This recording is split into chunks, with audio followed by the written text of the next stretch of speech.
Hi, this is Mike from ScaleTrains.com, and this is another episode of Tech Notes.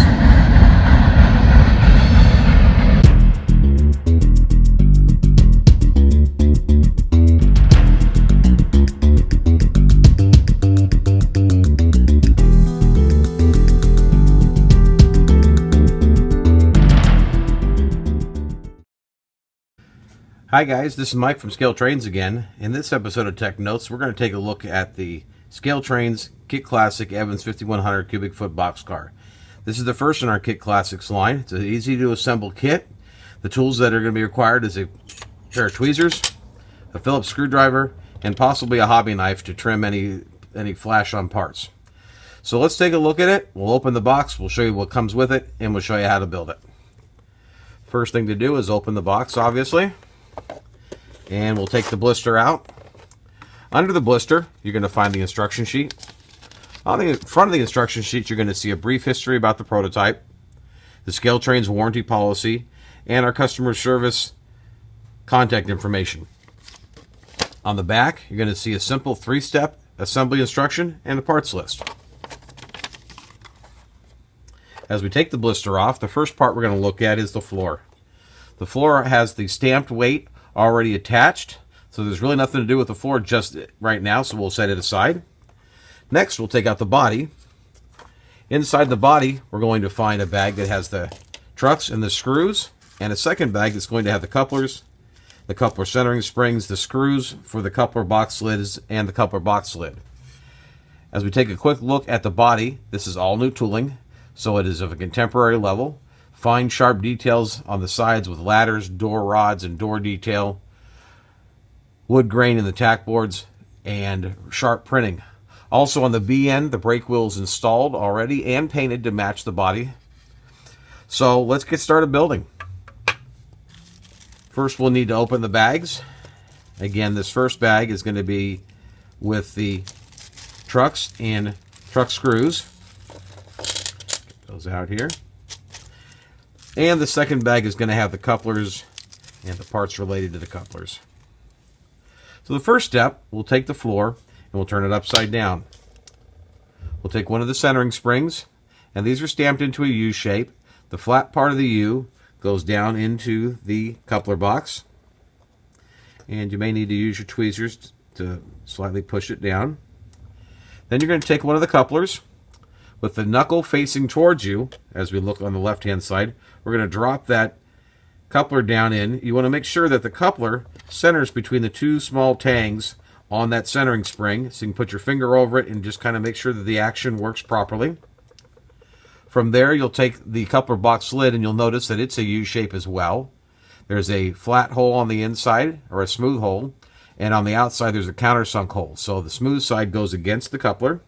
So we'll put that back in there, and we'll slide the lid in on top. We'll take one of the flathead coupler box screws, and we'll screw that down. And what we're looking for here is we want to tighten that lid down. We want to make sure that the coupler still swings freely and that the centering action works properly, but the box lid doesn't move. Just a little bit more. And then we'll turn the floor around and do this whole process over again. Again, we're going to take that centering spring with the flat section towards the box, slide it over the boss, and again we can use our tweezers to push that spring down, taking the coupler with the knuckle facing towards me, drop that down in, and again swing that coupler back and forth to make sure that it sits in between those two little tangs so that the centering action works properly. You don't want to pinch it. Take the coupler box lid, and again note the countersunk hole is going to be facing towards you, away from the coupler. Set that on top. Get our other coupler box screw, and we'll go ahead and screw that screw in as well. And again, we're looking for the centering action to work freely, but we want that lid to be tight. Now onto the trucks. If you look at the trucks, you'll notice that the bolster has got a flat on one side and some tapered ribs on the other side. The flat side goes up against the body bolster, and so we'll drop that over the boss on the bolster. Typically for this kind of application, I like to use a screwdriver that's got a pretty large handle on it because you'll need a little bit extra leverage when you're running these screws down into the plastic.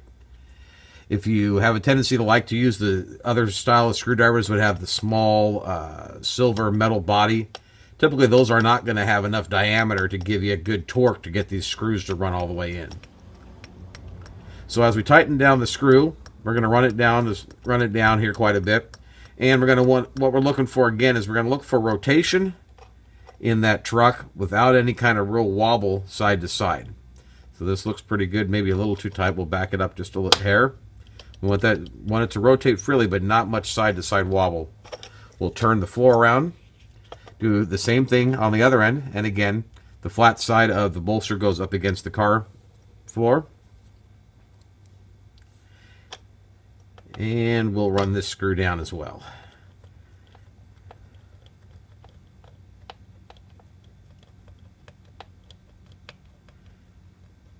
And again, we're looking for that screw to tighten, to snug up. That truck, we want rotation and very little wobble. We need to back it up just a little bit there. Okay, so now the floor is assembled.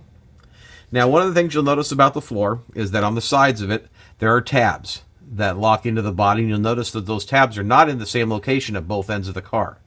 That's because the floor is directional. Now, when you look at this car, you're going to see the brake cylinder on the bottom. We've had numerous people tell us that the brake cylinder is not positioned properly.